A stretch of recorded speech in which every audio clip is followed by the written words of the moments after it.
मर्जी है, मैं वो हो जाऊं जो तेरी मर्जी है।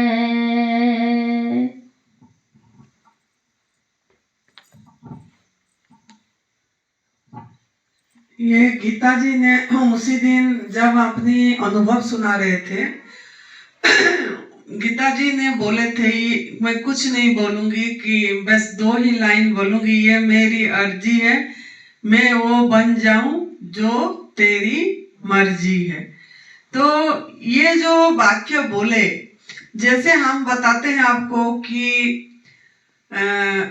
रोज हम कुछ ना कुछ अपनी जीवन में मतलब कुछ वाक्यों को अपनी ढालने की प्रयास करें।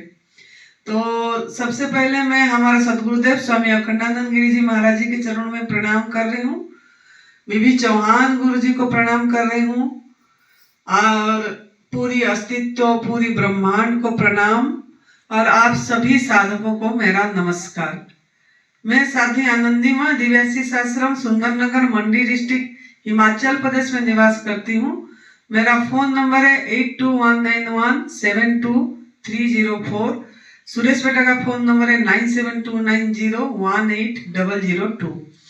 तो ये जो हमने शुरुआत में 1-2 वाक्य बोली गीता जी ने, अर्जी, ये मेरा अर्जी है, मैं ऐसे बन जाऊं जैसा तेरा मर्जी है, मतलब मैं ऐसा बन जाऊं।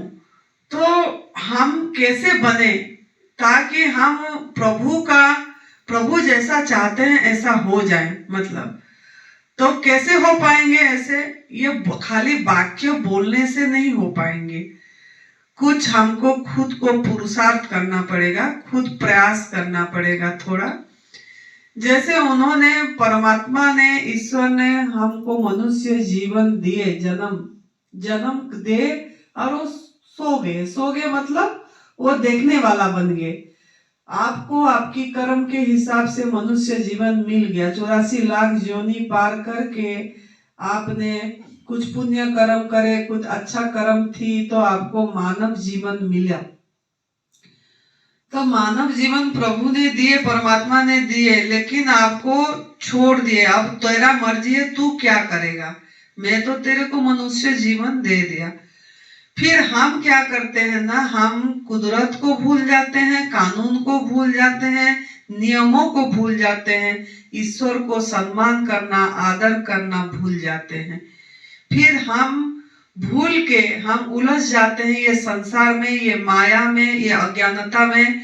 हमको जैसा पढ़ाया जाता है, बस जैसा मान्यता दे देते हैं कि तेरा नाम ये है, तू इस जाति से पैदा हुआ है, तू लड़का है या तू लड़की है, तेरा माता का नाम ये है, तेरा पिता का नाम ये है। बस समाज से कुछ मिल गया, फिर हम उसी तरह अपने को ढाल देते हैं और अपने अहंकार को पुष्ट करते हैं, और हम भी मान लेते हैं कि मैं गीता हूँ, मैं सुनीता हूँ, मैं मनीषा हूँ, मैं ये हूँ। तो ये हमको प्रभु ने जो जन्म दिए, और उसी के मर्जी तू बना दे जैसा तू चाहता है, जो हम प्रार्थना करें वो हमारे हाथ में है। प्रभु जैसा चाहते हैं ऐसा बनना हमारा खुद का हाथ में है, अपनी भाग्य बनाना भी हमारा खुद के हाथ में है। ये कर्म, हमारा कर्म ही हमारा भाग्य बनाएगा, हमारा कर्म ही हमको जैसा प्रभु चाहते हैं ऐसा बना लेगा। तो कर्म कैसा करना है, ये सबसे महत्वपूर्ण बात है कि हम जैसे प्रभु हमको जन्म दिए, दूसरे प्राणी जैसे जी रहे हैं, ऐसे हम भी एक मानव योनि है, तो मानव प्राणी है। जैसे जीव जंतु पशु पंछी पेड़ पौधे सब एक एक योनि है, और यह प्राणी जैसे जी रहे हैं, उनका बुद्धि नहीं लगा रहा है, कोई इंटरफेयर नहीं कर रहा है प्रभु का काम में, और ईश्वर जैसा दे रहे हैं ऐसे उन्होंने ग्रहण कर रहे हैं और आनंद से मौज मस्ती से रह रहे हैं। तो हम इंसान क्या कर रहा है, इंसान अपनी जो प्रभु ने एक छूट दिए, एक बुद्धि दिए, एक विवेक दिए, विवेक का सदुपयोग नहीं कर रहा है और अपनी जो वासना के कारण का मतलब आसक्ति के कारण, वो अज्ञानता के कारण जो सही ज्ञान नहीं पकड़ पा रहा है, अज्ञानता के कारण वो फिर अपनी टांग खुद अड़ाता है, मतलब अपनी बुद्धि ज्यादा लगाता है कि मैं हूं, मैं सब कुछ हूं, मैं करता हूं, मतलब कर्तापन से हटता नहीं है। करण कारण प्रभु एक है, दूसरा ना कोई, ये चीज मन में नहीं आ रहा है और वो सोच रहा है मैं ही सब कुछ हूं, मैं ही सब करने वाला हूं। तो इसके कारण वो प्रभु जैसा चाहते हैं, उनके जैसे हम बन नहीं पा रहे हैं। तो हमको अगर यही अर्जी है प्रभु के पास कि मैं ऐसे बन जाऊं जैसे तेरा मर्जी है, तो प्रभु का मर्जी के जैसे अगर बनना चाहते तो खुद को बुलंद करना पड़ेगा, खुद को कर बुलंद इतना कि खुदा खुद पूछे बोल तेरा रजा क्या है। तो तब हम बोल सकते हैं, आपको अपने आप बुलंद जब कर लेंगे, प्रभु ने पूछेंगे, तब हम ये बात बोल सकते हैं कि राजी है हम उसी में जिसी में तेरी रजा है, राजी है हम उसी में जिसमें तेरी रजा है, मतलब तेरा जो मर्जी है तू जैसा बना दे उसमें हम राजी हैं। उसके लिए बुलंद करने के लिए हमको हमारा आहार परिवर्तन करना पड़ेगा, भोजन परिवर्तन करना पड़ेगा, क्योंकि हमारा आहार ही औषधि है। हम जिस तरीके से आहार लेंगे उस तरीके से हमारा शरीर का हर एक टिश्यू, हर एक कोष, हर एक सेल बनेगा, हमारा मन भी बनेगा, और चेतन मन भी बनेगा, अवचेतन मन भी बनेगा, सबकॉन्शियस माइंड भी बनेगी। उस तरीके से हमारा बुद्धि, हमारा इंद्रियों सब उसी तरीके से ढलेंगे। तो इसके लिए भोजन का बहुत बड़ा रोल है, महत्व है।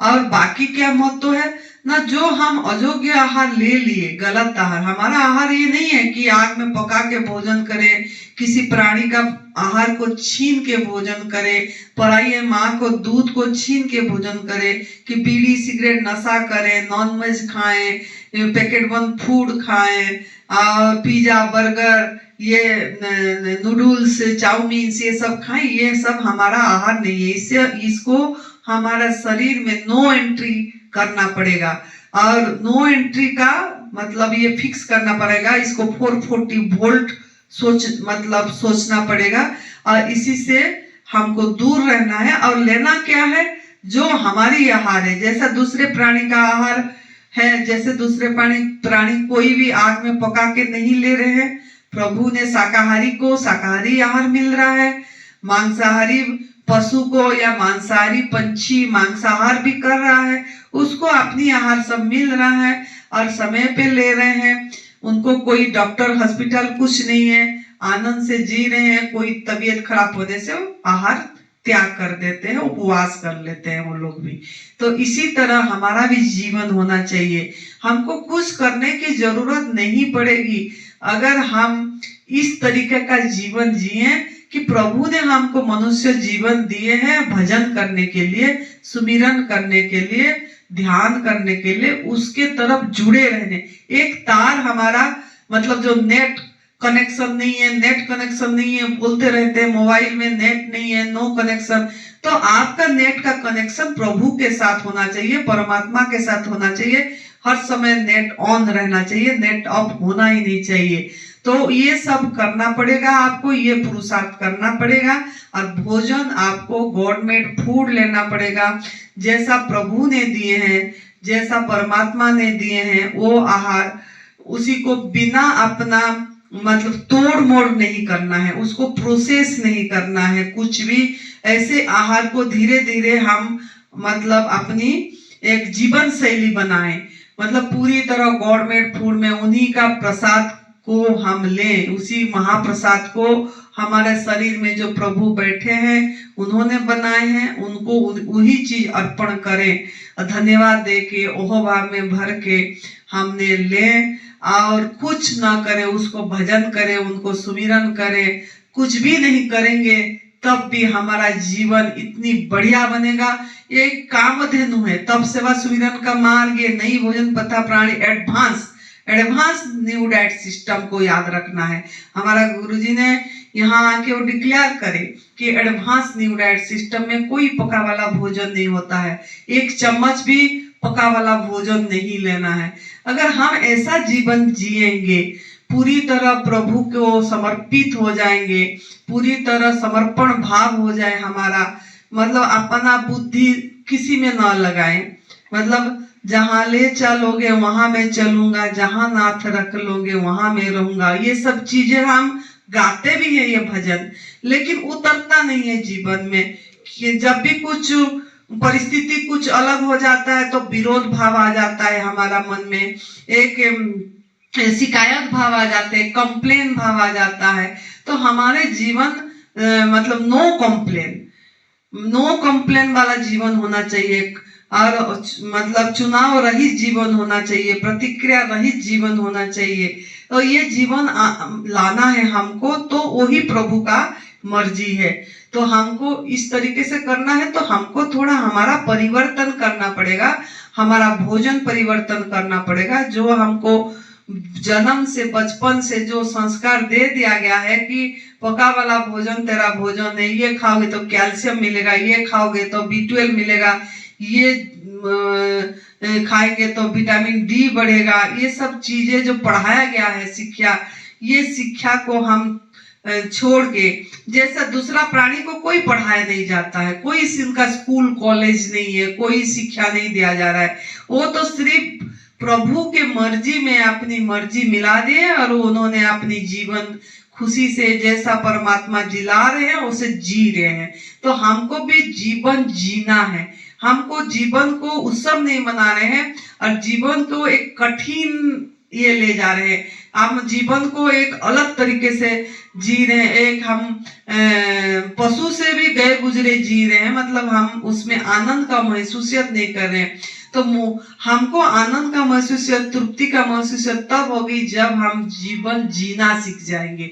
तो ये नई भोजन पथा प्रणाली, ये तप सेवा सुमिरन का मार्ग आपको जीवन जीना सिखाएगा, तो अब वर्तमान में रहने की कला सिखाएगा, और साथ ही साथ मौत की कला भी आपको आ जाएगी। जैसे मौत के समय हम भूल जाते हैं, तड़प तड़प के हमारा सांस जाता है, तब ऐसे नहीं जाएगा। हम होश पूर्वक मौत को अपने गले लगाएंगे और संसार को बाय बाय करके जाएंगे। जाना तो पड़ेगा एक दिन, ये तो नहीं है कि एडवांस न्यू डाइट सिस्टम अमर पट्टी है कि हमारा मृत्यु नहीं होगा। मृत्यु तो निश्चित है, एक ही चीज निश्चित है जगत में, मौत निश्चित है, लेकिन जीवन जीना कैसा है ये आपके हाथ में है। तो इस तरीके से अगर आप भोजन परिवर्तन करके गवर्नमेंट फूड में रहेंगे और सफाई करेंगे, जो अयोग्य आहार डाले हैं पहले उसको लंघन करके, मतलब उपवास करके और संजीवनी क्रिया एनिमा करके आपको गंदगी तो निकालना पड़ेगा, तभी जाकर आपका शरीर का नया जीवन होगा, नया जन्म होगा। तो उसके लिए तो प्रयास करना पड़ेगा, आपको इतनी प्रयास करना पड़ेगा कि भोजन अब पूरी तरह लगन से, प्यार से तप सेवा सुमिरन का मार्ग को रस लेना चाहिए, मतलब आपके अंदर रस पैदा होना चाहिए, इसी मार्ग के प्रति प्यार पैदा होना चाहिए, प्रेम पैदा होना चाहिए। जब इसी मार्ग को आप प्यार करना सीख जाएंगे, प्रेम करना सीख जाएंगे, आप पूरी तरह गवर्नमेंट फूड में रहेंगे और सफाई पे ध्यान देंगे, लंघन को बढ़ाएंगे, न खाना न पीना को, और उसके बाद संजीवनी क्रिया पे ध्यान देंगे। तो आप जो हमारा बेटी ने जो बोली, और एक बार बता दे, जो बोली उसी बात आपका जीवन में उतर जाएगा कि मेरी एक अर्जी है, मैं ऐसे बन जाऊं जैसा तेरी मर्जी है। तो इस चीज तभी उतर जाएगी जब हम ये चीजें करते चले जाएंगे, अपने आप उतर जाएगी, भजन सुमिरन बढ़ती चली जाएगी और आप इसको पूरी तरह आपका जीवन शैली बना पाएंगे। और वो चीज प्रभु आपके हाथ में है, प्रभु ने आपके हाथ में दिए हैं। उन्होंने तो जन्म दे दिए, लेकिन भाग्य बनाना, किस्मत चमकाना और प्रारब्ध बदलना, ये सब आपकी खुद के हाथ में है। आप इसको अपनाइए और प्रभु का भजन में लग जाइए, अपने आप सब कुछ संभव है।